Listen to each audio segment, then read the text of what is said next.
your horoscope for 2013, and I want to explain you quickly how to get the best benefit of those videos. I want you always to check the prediction from your ascendant sign. It's not the same as your sun sign. If you can find your ascendant sign by going to my website astrolada.com, where I have a birth chart calculator, and you need to know the exact time of your birth, because this is the most precise prediction for you. This is the real sign that you have, actually, the ascendant sign. And if you know your time of your birth, enter all the details and go below the table, which will show what the degree and the sign of your ascendant is. Mark them down and listen to the whole prediction for your ascendant sign. Also listen to the prediction of the sun and moon sign. You know your sun sign, everyone knows their sun sign. If you're born in April, you're Aries. If you're born in December, you're usually Sagittarius. And the moon sign, which is very personal, it can give you great insight and depth about what is happening psychologically and emotionally within yourself. For some women, the moon horoscope will be much more precise. For men, sometimes the sun sign will be more precise, but always the ascendant sign will be very precise for everyone.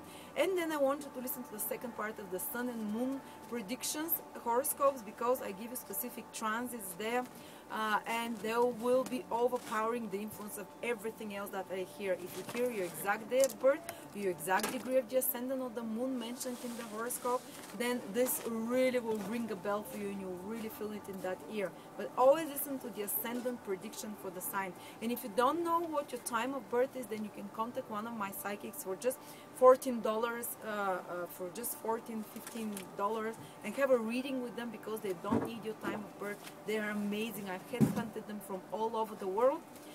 And they're amazing. They just tell you details, dates, names. It's fantastic what they can do for you without time of birth or date of birth or anything, because they speak directly to, they see images and hear images. So please enjoy. Anyone who has a question, they can contact my psychics on me on my website astrolada.com. Aries 2013. Two planets indicate the big themes of your life. And one is the big hand of the clock, which is Saturn, which shows areas which you have to work very hard on, and usually might be tested. And Saturn is in your 8th house in 2013 and most of 2014 as well. So the big lessons in your life, especially for Aries ascendant, is to do with overcoming your own demons. And Saturn is a cruel planet, as they say, and it's very difficult transit when Saturn is in the 8th house, but it helps you overcome one of your biggest compulsions, obsessions, addictions. It helps you have this power to do the battle with the inner demons, or anything which has control over your life, whether it's alcohol, whether it's cigarettes, whether it's some kind of bad habits, whether it's another person trying to control you, manipulate you, trying to force their willpower on you.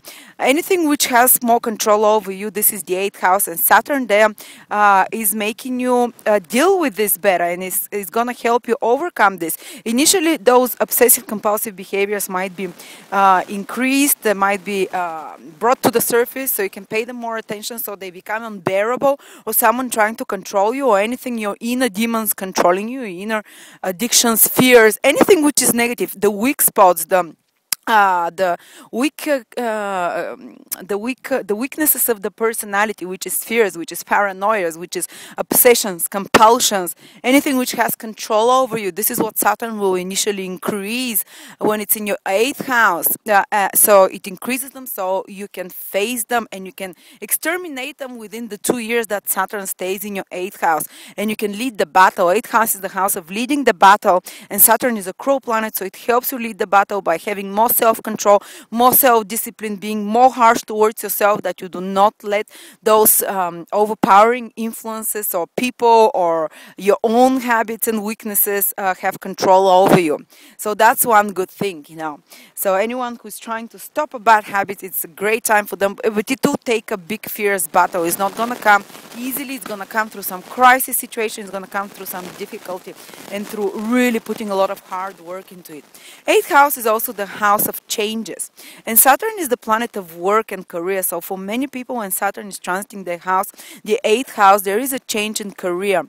And usually if a person changes their career while Saturn is transiting the 8th house for these 2.5 years, this change in career is permanent and there for the long run. For instance, I went from waitressing into astrology when Saturn passed my 8th house.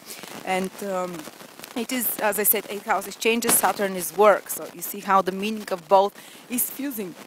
Another thing that can happen is 8th house is the house of financial, mutual finances, and especially people who are in marriages or who are in business partnerships. Saturn restricts the area where it passes, so there might be some restrictions to do with mutual finances. Maybe your husband and wife might have some financial difficulties which affects you as well, or your business partner. And actually it from the 8th house, Saturn affects the 2nd house, which is your own finances. So it can be a year which is financially more challenging, especially if your ascendant is in Aries. And it's one of those once in 15 years periods when finances, the cycle of finances gets a bit more difficult. You have to put more effort, or it can be, has to do, the other thing that can happen is because 8th house is mutual finances, is that you have to be saving for something big that you have to do, maybe saving for a family house together, or maybe saving for a car together with your partner, with your business partner. But there is a certain kind of control and restrictions on your finances, which is good if the person is generally careful with their finances. If not, the person might feel very limited and stressed during this period financially. And also you make sure you sort out any kind of money that you're owing, money that is also, you cannot rely on support much from others, or the existing support sources that others, maybe someone was giving you emotional support or financial support, these might disappear. So you might have to rely on yourself more, or on new sources of financial support or emotional support. It's not good news for gold diggers for sure, because Saturn will restrict that area, receiving financial support from others. And you might feel even that emotional support is not so forthcoming from others as well. But, you know, that's enough of the bad influences of Saturn in the 8th house. As I said, the best influence is that you face your demons and you overcome those. Also make sure you sort out your taxes, because 8th house rules taxes. And anything during Saturn transit can become problematic if it's done under the carpet, or if it's done in an uncaring, undetailed way. So you have to be very careful and very honest in your dealings with finances during this year. If you try and do something under the carpet, or by jumping a few moral rules, it will backfire on you. So be as honest as possible when it comes to your finances, and hardworking. And Jupiter, the small hand of the clock, is in your 3rd house areas till the middle of the year, till June. And you still have chance till June to learn something new, maybe a new language, because 3rd house is about learning, about the mind. It's about new communications, maybe making new friends, being much more busy intellectually and communicating with others. 3rd house is a house of other people. It's a house of communications, basically associates, people, siblings. You might be much more busy with siblings. The life of your sibling might be improving, because Jupiter is always the planet which gives positivity and growth in whatever area it goes through. It's the opposite of Saturn. Saturn restricts and tests. Jupiter gives growth and opportunities. So 3rd house is also to increase your intellectual capacity, to learn something new is the 3rd house, to improve your relationship with sibling, neighbors, and associates as well, to cooperate in a teamwork right now will be very beneficial. Maybe doing a project together in a teamwork, cooperating with someone. It's also very good for sorting out business deals and business, anything which is like signing documents, anything which needs, from the business perspective. 3rd house has a lot to do with business and interactions between people. So this is positive as well.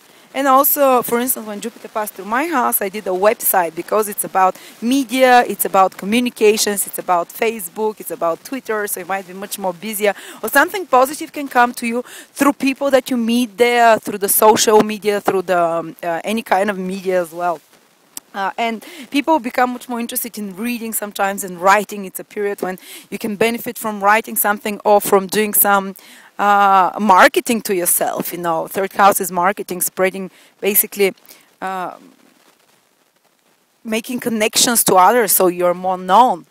And Jupiter is passing into your 4th house from the middle of the year 2013, which changes the focus. 4th house is the house of emotional well-being. So basically, when it's there, you have a chance from the second part of the year to heal emotionally.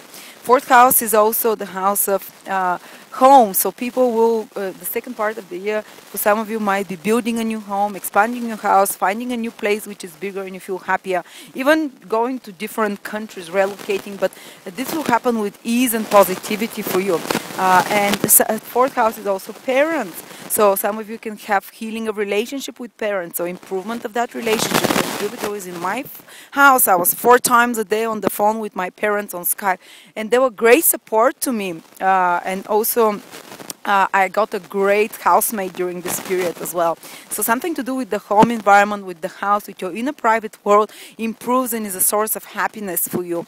And fourth house is also, as I said, property. Some of you might be gaining property. It's a good period to buy property, to improve, to expand, to build, to do DIY at the home. And fourth house is your country of origin. So some of you might be reconnecting to your roots, to your family roots, to your country of origin, to, you know, the foundation where you come from.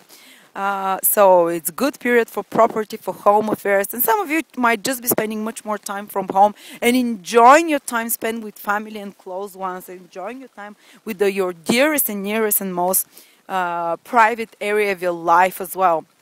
And they can turn inwards a bit more as well. And let me just give you now specific days. Those of you who have their ascendant or moon from 5 to 13 degrees Aries, or those who are born from the 26th of March to around 2nd or 3rd of April, they're having Uranus transit, which happens once in 84 years. The whole of 2013, you'll be having life-changing, it's Uranus Pluto transit together. You know, Pluto and Uranus are the two gods of changes. So these people that I mentioned those days, you'll be having the biggest changes in your life, probably the most memorable year of your life. A total breakthrough in your consciousness, a total breakthrough in the way you understand life, in the way you understand reality, in the way you live your life. So usually big changes happen in career, in love, in relationship.